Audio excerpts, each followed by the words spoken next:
All right, here we go. Winfield. So we're back. I didn't know if I had another race this season, and apparently I do. It's the Illinois State Championship. I just sort of saw this on their website and said, oh, I want to race today. So that's what we did. The goals are going to be sort of the same as the last couple races, and I'm starting to think that I've gotten to the point where these goals are just sort of the same in terms of general race goals that everyone should have.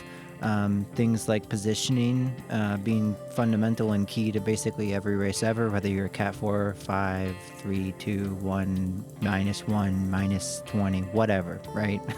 These are all going to be the same at this point, where positioning is pretty fundamental. You want to be someone near the front so that you can, move with attacks or make some moves yourself. But, for me as well, as I sort of want to make sure that I'm just keep moving up instead of moving back. And other things like starting off in a good position. This is obviously an easy lap. They say it over the PA. Everyone just take an easy lap so that you can line up at the finish near the end. And I don't really regard that as true. I just sort of passed quite a bit of number of people on this little practice, so to say, startup lap. And that's really important because you want a good starting position no matter what. And then other very basic goals, cornering and drafting, and you'll see how those goes throughout this race. And maybe I should be going a little harder here to get a better start, but you'll see how that ends up in a minute. So this course is sort of interesting. They show some YouTube videos on, this course and whatnot. There is a pretty long, gradual hill right after the start-finish line. And that just kind of continues to go up. It's not very steep. But it's one of the few places that has a wide bit of road where you can actually move up, especially since it's a hill. People are getting tired. That's sort of the best spot, and that's what I tagged when I first started as sort of the spot where you'd want to move up is this hill, because otherwise you're going downhill, or you'll see at the start-finish line there's a big headwind right there, so it's sort of like hard to move up there. So the race prep for this race was that, you can watch some YouTube videos, get a general idea of what the course is going to be like. That hill sort of gave me a little bit of an idea of what that might look like. This was actually the last crit of the season. And so, I figured it was going to go really hard. Everyone is in the hopefully best fitness level, near the end of the season. And so, for the race prep, I was starting to get on my cross bike for like cross racing and practice that. So I didn't have too much road experience at this point, or practice recently, rides. Most of it was cross. This is a 30-minute crit, so I knew it was going to be really hard. So mentally, I sort of prepped for that.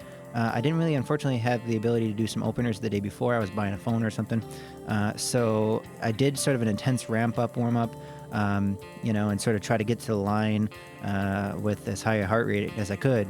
And just a side note, I get a little crazy about my race number, as you can see, but it doesn't flap at all in the wind, and it's super tight. So I don't know. I'm sort of proud of that myself. So take a look. I don't know how you guys do your numbers, but yes, I'm a little bit crazy with my stitching, I guess, or my sewing. So, a little disclaimer, any noob alerts that I do of other riders is really not meant to be disrespectful. This is a Cat 4 or 5 race. You're going to see it all. So, first, look at this. I'm on the right side. I knew that people were going to move over, so I'm like, okay, I got to get a start position. Look at this. Look at all these people. I'm like, okay, how do I get around? Okay, get through this guy. Okay, so look at this guy. Get around this guy. It's really important. Fight for this starting position, Like, I should be, like, really, really, really fighting for it. I should have... And look at this. Swing right up there. Look at that. I just passed, literally before the race even started, I passed, like, 20 people. So that's really important to me, and I've been getting a little better at it. That one wasn't perfect, but it was okay. So here we go. Really hard start in the beginning. Look at this. We're just sprinting. Everyone go. Go, go, go, go. I'm ready. I'm fucking ready for this. At least that's my mentality in the beginning of this race. Especially with 30 minutes. It's a short, fast one. You gotta just burn it right away. Get ready to go. Because there's going to be a lot of guys who are not ready for that. These guys do a pretty good job. I wish I kept this sort of position throughout the entire race, this high up, but you'll see with it being 30 minutes and everyone being being ready and hungry to race. It was a hard one. So this is that hill that we were telling you about. It's gradual. It's not crazy steep, but this entire race, people took this hill pretty slow, like surprisingly slow. And, when you sit in, maybe you can push, relatively lower watts than if you just try to swing around everyone. But this is the widest road too. So, this is the best spot to attack and move up, but it gets just so sprung out. Like there's so many people all the way across the road. It's not like single file like maybe you do later on this course, which you'll see. That spot particularly, everyone just fanned out, and so it's really hard to move from the outside and just try to move up there. That spot, even though I tagged it as a spot that I really wanted to go and move up, it was easier said than done. And this little downhill here, you can see you take really fast. That guy was braking pretty hard, and a lot of other guys were braking hard too. I think at that first lap right there, I could smell that guy's brakes just burning. Like I smelled fire, and I was like, oh shit, it's gonna be a rough one, boys. So of course, braking into that corner was sort of difficult. I tried not to brake as much as possible, and that's really one of the things I've been learning. Is just don't brake into corners if you don't need to. This corner was particularly difficult because there's a little manhole cover right there on what I thought was the best line. And then here is the start-finish line, and this is a headwind, so everyone gets real strong out here. You can see all the field right ahead of us, way up there. It's just single file, this entire start-finish line area. It's single file, headwind, everyone going fast. So, I think we're still second lap here. Again, trying to move up here on this hill, which is the best spot to do it. I should have maybe followed that guy's wheel. Again, jumping on the right wheel is something I've been recognizing a little bit better now near the end of the season than I did. Again, it's my first season, so not much you can do, but try to practice and get better. And again, this corner here, the manhole cover, you sort of had to go around it. So bam, hit it right there.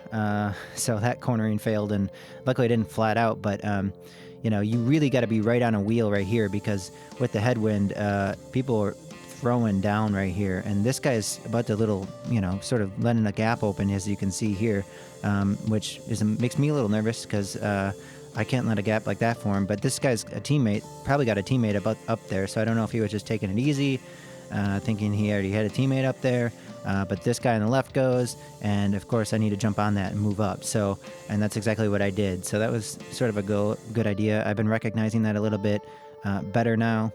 Hey, somebody's letting a gap open. Okay, follow that. And see, look, there is his teammate. But again, everyone sort of sits up. That guy who was drinking a water bottle, everyone sort of slowed down just naturally, I guess, or just the group in general. And that's a prime spot to move up, right? Everyone else is slowing down. Why don't you just gun it? Because they're all doing the same amount of work. Here's another example of a cornering fail where you got to dodge around that manhole cover. And look, 1,000 watts right there.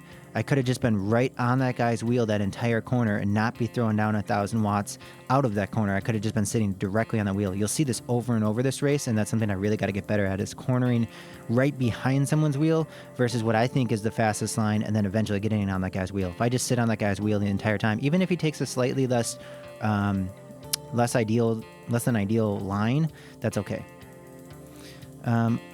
So, again, cornering and drafting is sort of the downfall of me in this race. I try to take it out. I just get forced to the outside. See, look at how outside I am. And 700 watts there when I could have just been on that guy's wheel the entire time. Tell me otherwise if that's not the best, if that's not the right way of thinking about this. But I just sort of, watching this footage, I always thought, at least during that race, that maybe that outside line just ended up being faster for me personally, feeling wise.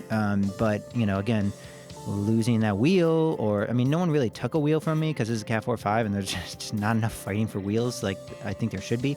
But, that was something that I kept seeing over and over. Bam, hit that manhole cover right there again. Haven't flatted all season.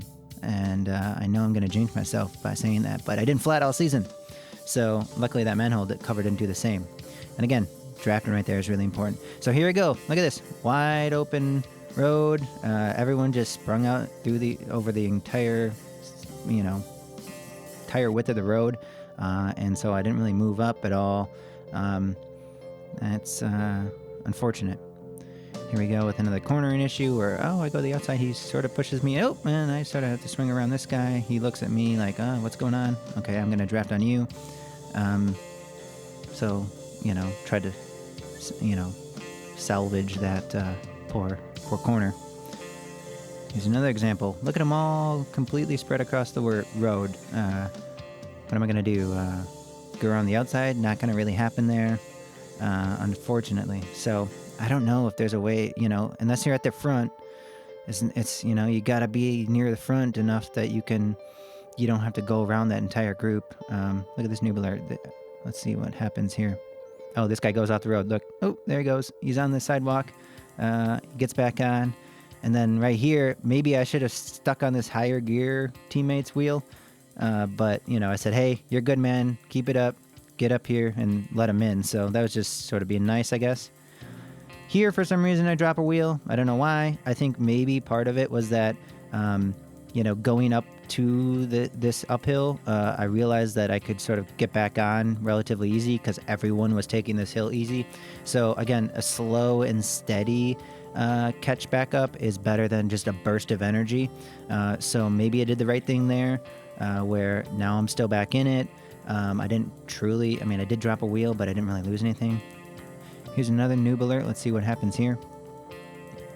Oop, that guy almost pushes him off the road there. Maybe that's what it was. There were some dodgy corners every once in a while. So, same old broken record. Everyone way across the entire width of the road. Maybe there is the best I had of a shot of maybe on the right side there, but, it was unfortunate not being able to move up at this hill, which is really what I should have been doing as best as I could. So where else does that leave me? I don't really know where else that leaves me. Maybe the corners. Again, taking outside lines and instead of just sitting directly behind someone's wheel. Here's another example. I have nobody in front of me. Yeah, I can catch right back onto this guy's wheel, but that was 800 watts until I'm right here. This is a complete headwind, so it was just strung out, and it was fast. 34 people were just really, really going, really, really driving there. It was kind of fun going through that start-finish line so fast every single time. So here we go again, positioning. These guys are going to slow up. I should have just continued to snap around them maybe. But this is a little better positioning than the other laps, right? There was a somewhat closer there. But it gets harder as the race goes on, right? So uphills, unfortunately, are not my forte. I'm a bigger guy, 6'3", 185 pounds now. So, hills are not my best thing.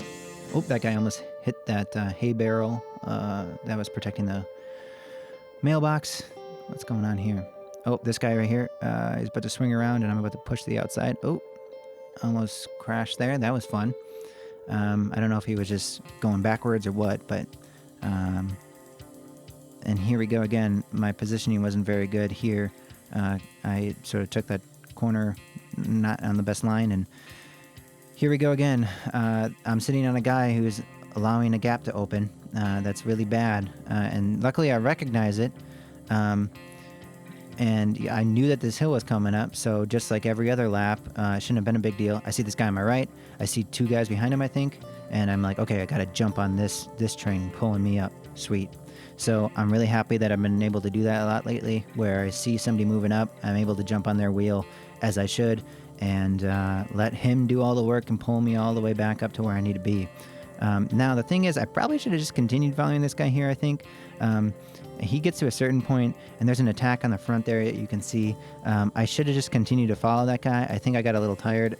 You can see my heart rate is 191, so that is real peak for me. I think my highest ever is 190, so that's sort of my maxed out range. I am cooking here. 192. I think I get up to 193 at one point. So maybe that's why I didn't follow him, but you can see they're way ahead of us now, and we're getting closer to the end of the race here. So I'm cooked. I'm getting cooked and nice and toasty. Overdone, so to say. So I need to be drafting. So draft. I did that right there in the back, but here I'm not going to do it very well. He's just pulling away. Look at this, 700 watts. And again, this is headwind, so I should really have been pushing to get on that guy's wheel before even this point. So, you know, that's quite unfortunate. And since we're near the end of the race here, it's even worse. And you can see how far ahead of these guys are. They're all single file up there. But, you know, it's sort of unfortunate that the end of this race, I sort of just got too cooked. And it was really only like I think there were only like 2 laps to go here, 1 lap to go. So, okay, these guys are moving up. I should have jumped maybe on one of these guys' wheels. Yep. So I jump on this guy's wheel. I see that he's going to pull me up. Sweet. Let's do that. So good recognition there, but I could have been way up there compared to where I am right now if I had just sat on that guy's wheel and let him bring me up. And again, my heart rate just destroyed. So I was working real hard. I think at this point, I sort of sat up. I figured that I wasn't going to win the race. This is the last lap. I think there's the motor pace car coming through his rounds. Obviously didn't get lapped or anything. But I just sort of sat up. I figured, okay, I'm not going to win this race.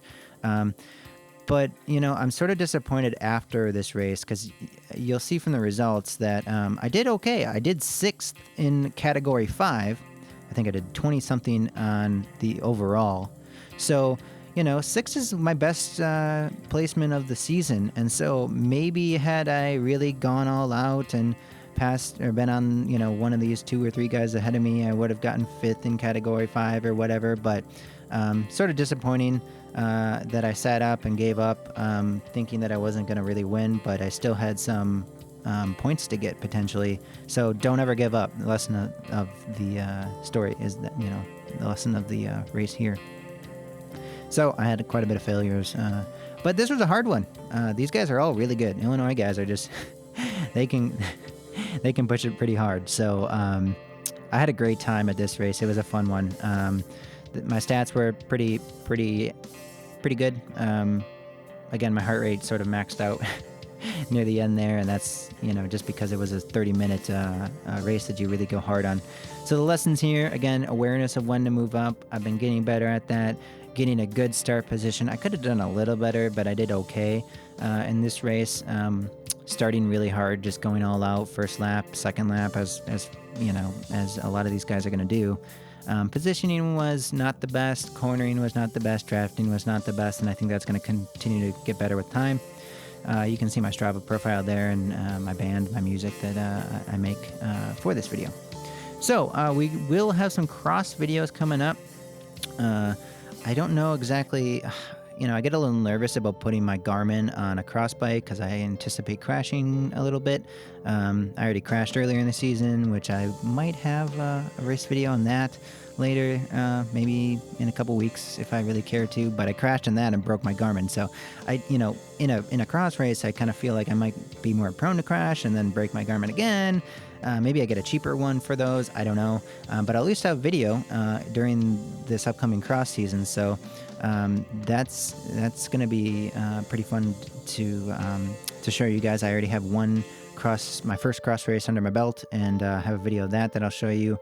That one actually went better than I thought, especially for my first cross race, considering I got a cross bike and mountain bike shoes and mountain bike pedals only like a relatively short time ago. So hopefully you guys enjoy those videos as much as you enjoy these crit videos. So again, thanks for watching. Let me know some comments about what you think of these videos and how they might go. Maybe how the cross races should go and how those videos you'd like to see those videos go. I kind of want to do more like outside of the race footage as well, because it's sometimes, you know, more entertaining to see, you know, what goes into the prep and getting the bike ready and driving there and stuff like that. Maybe I'll do some of that because cross is more of a community kind of thing. But again, let me know in the comments and let me know what do you think of this race. Thanks for watching, and we'll see you for cross. Hell yeah, bye.